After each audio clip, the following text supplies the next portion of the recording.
Salut à tous, c'est The Fun Touch. Aujourd'hui, nouvelle vidéo, je vais vous livrer tous les petits secrets que nous cache iTunes 11.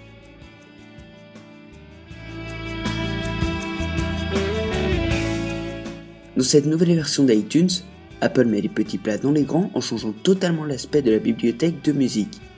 En cliquant sur un album, celui-ci s'ouvre de la même manière qu'un dossier et affiche les différentes musiques sur un fond dans les tons de couleur de la pochette d'album.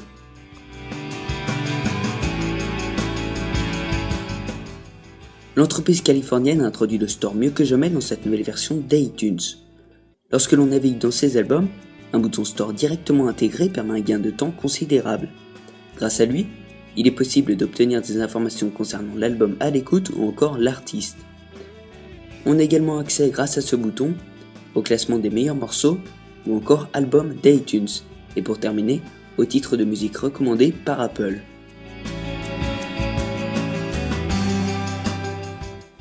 Avant cette mise à jour, les différents appareils connectés à son ordinateur s'affichaient dans une barre latérale sur le côté gauche. Les iDevice disposent maintenant d'un bouton dédié juste en haut à droite de l'écran. Ce dernier apparaît uniquement lorsqu'un iBidule est connecté à l'ordinateur.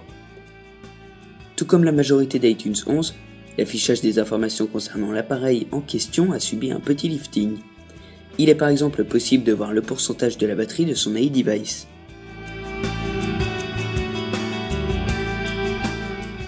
Tout comme iTunes, la musique en ligne a surtout évolué visuellement. Si l'on est un habitué d'iOS, on s'y retrouve très facilement puisque l'apparence est très similaire. Question nouveauté, pas grand chose à se mettre sous la dent si ce n'est qu'il est maintenant possible d'obtenir des informations à propos de l'artiste sous forme d'une mini-biographie.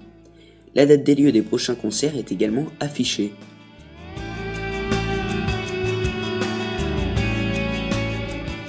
Dans cette 11e version, iTunes offre un moteur de recherche digne de ce nom. Le système de recherche affiche maintenant les différents contenus associés à sa demande. Les résultats sont ensuite classés par artiste, album et liste de lecture. Il est possible de filtrer sa recherche afin d'avoir des résultats plus précis.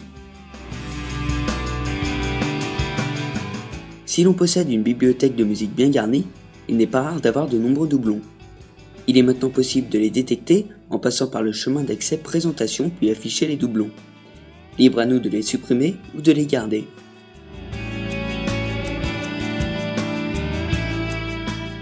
Auparavant, il était nécessaire d'entrer les 16 caractères de sa carte iTunes.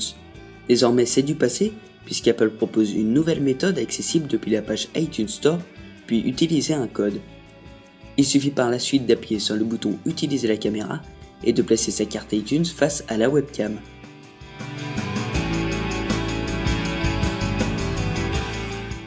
L'une des nouveautés qui a retenu l'attention de tous, c'est le mini-lecteur.